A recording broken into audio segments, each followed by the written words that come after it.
গোপনে আমেরিকার সঙ্গে বৈঠক করে জামাতে ইসলামী সেই দেশের ইনসাফ বাস্তবায়ন করতে চায়। এমন ইনসাফ বাংলার মানুষ চায় না বলে মন্তব্য করেছেন ইসলামী আন্দোলন বাংলাদেশের আমির মুফতি সৈয়দ মোহাম্মদ রেজাউল করিম। দুপুরে লক্ষ্মীপুরের হাজিরহাট এলাকায় নির্বাচনী জনসভায় এই মন্তব্য করেন তিনি।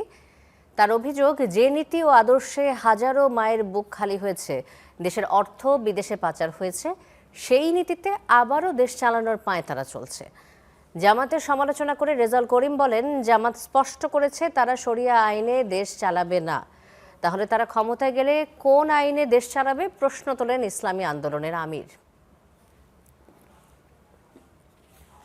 গোপনে আমেরিকার সাথে বসে ইনসাফ বাস্তবায়ন করবে, গোপনে ভারতের সাথে বসে ইনসাফ বাস্তবায়ন করবে। আমরা ভারতের ইনসাফ দেখেছি, আমরা আমেরিকার ইনসাফ দেখেছি। ওই ইনসাফ বাংলার